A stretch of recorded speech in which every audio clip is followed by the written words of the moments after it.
Hey guys, this is Anthony Morganti from anthonymorganti.com, and this is episode 125 of Photo Critiques. Now, I'm sure most of you have heard that I'm no longer accepting any new images for critique. I will be doing these videos for a while though, because I have a lot of images to catch up on. I have a lot of photographers waiting that have already sent me in images that are waiting for me to do their critique. So I'll be doing these critiques through February and into March until I'm done. But I'm not accepting any new ones. If you haven't heard as to why I'm not accepting any new ones, in the description of this video there's a link. Click on it, it brings you to my website where I wrote a short article that explains why I'm not doing critiques anymore and what I'm going to be doing instead of the critiques. Okay, I mentioned this was episode 125, and in this episode I'm pleased to critique the work of Miroslav Katić. I hope I'm close on your name, Miroslav. Miroslav sent me in some interesting shots. I think he told me he just got into photographies, not very long at all. So this first shot I think is one of my favorites that he sent. It's just an interesting shot. And what I like here, he set these pieces up so they're kind of a natural leading line. They're help lead your gaze through the shot. And of course the chessboard itself helps lead your gaze through the shot. The focus is interesting, looks like around in here, because it doesn't look like the man sitting back here is in perfect focus. It's more back here, which is kind of an interesting place to put the focus. And a shot like this, you might want to consider experimenting with focus. Take this shot a couple different ways with the focus here, focus on these guys up front, and see what the picture looks like when you do it. Also, when you compose it again, if you ever get a chance to do a shot like this again, is be careful about the stuff that is leaking out into the picture. We don't really want this picture frame right here.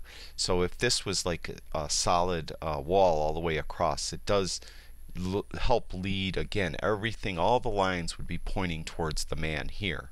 So we have the lines of the board, the lines of the chess pieces, and the line of this wall coming in, all pointing towards the man. So just having that there though spoils that aspect slightly. I mean, no big deal, but you get my idea. Try to look for these little details and work them out. And like I said though, this is probably my favorite shot. It's a really nice shot, Miroslav. This is a very cute shot, very well done.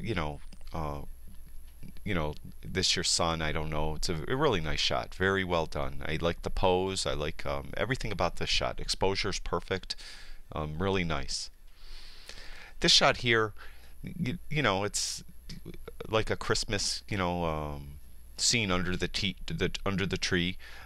It's busy and it's not super attractive. We have some dust and dirt over here, but again, if you could work this scene, even though it's a small scene, you could work it and get different angles and get how you had this selective focus over here with some pieces out of focus and focus here, and then the background was out of focus.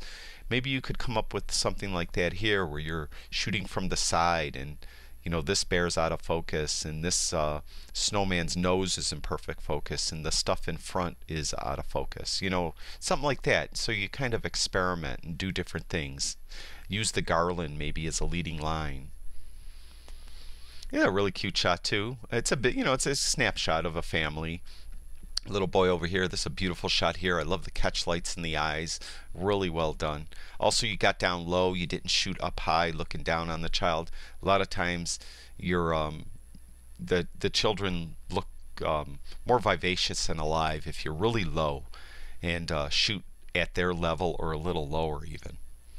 This shot here, now you're up high, but this is showing an effect because the baby's in a crib, so it's a nice shot.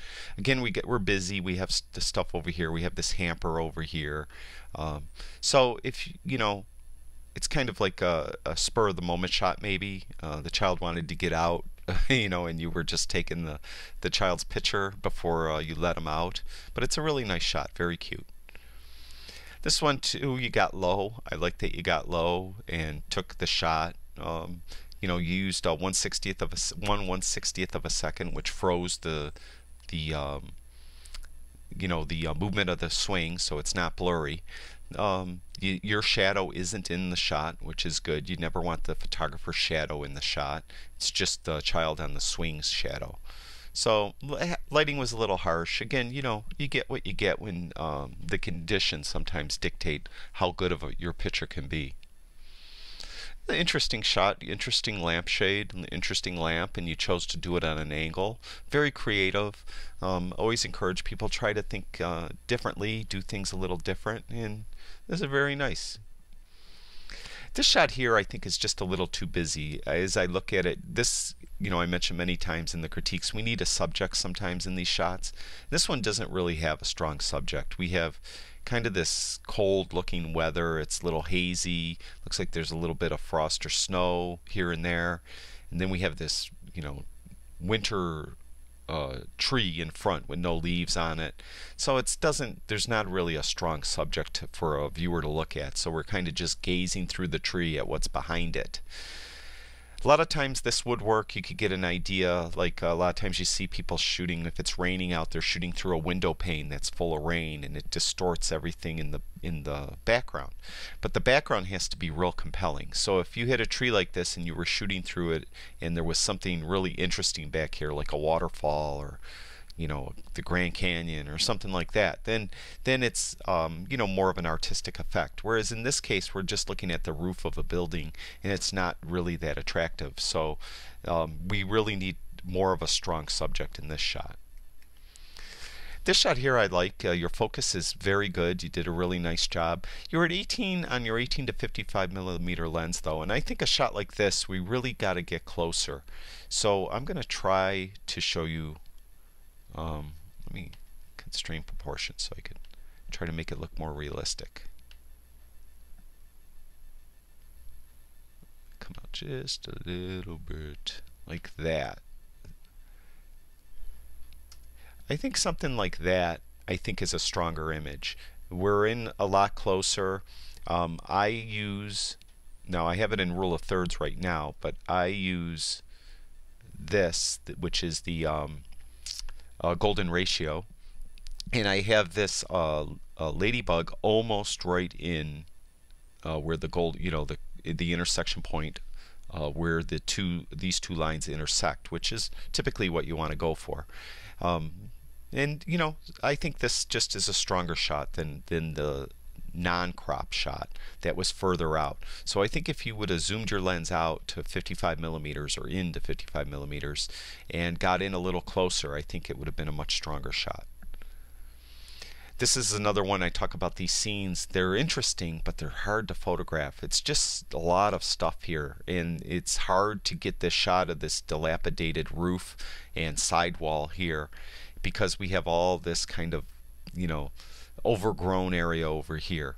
So it's a tough one. You have to really work the scene, try different angles, try it in HDR, try it in black and white, things like that. Try to get different looks. It is kind of interesting, and I think what you might have tried to exploit is this plant right here has these bright colors and everything else is really subdued. So this might be a shot for selective color where you try to get this more prominent in the shot while keeping as much as this in the shot as possible, and then in processing you use selective color to make this color, these leaves, still colorful and everything else in black and white. That might have been a way to go too. So again, it comes down to working the scene, living in the right side of your brain, the creative side of your brain, and try to come up with something. This is an interesting shot, kind of like withered grapes on the vine. Very well done as far as the composition itself. Again, it's really busy, but we have some subject in this shot more than that previous one where we were shooting through the tree at the roof of the house. We have some color. We have the grapes. So it's interesting. Something, again, you could probably get different shots, different angles, different focal points, different focal lengths, and try to get a different look to this shot. This shot here is like that one before with the ladybug. I think if it was closer, it would have been a stronger image. Let me see if I could try to do it.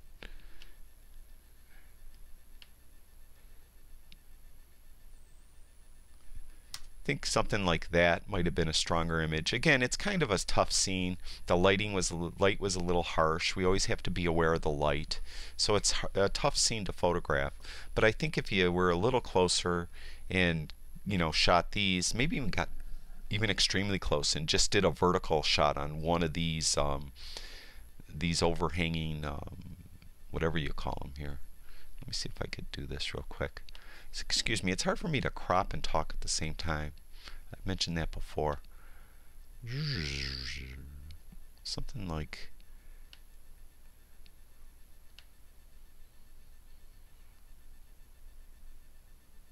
I don't know, something like that maybe. It might have been a stronger image even too than being so far out, because the reason why I bring this up is the scene is very busy, and obviously you're photographing these, but they kind of blend into the background. Used f9. Another way you could make them stand out a little more is use more wider open aperture. This lens is f3.5 to 5.6, so at 20 millimeters you could have gone to 3.5 and make sure your focus was real tight on these leaves, and then the rest of it would have been a little more blurry, and these would have stood out a little more. So keep that in mind in the future if you want to do a more of a wide shot like this.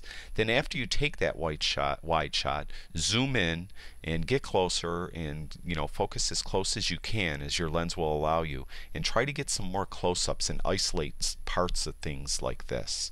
And I think it would have been a much stronger image overall.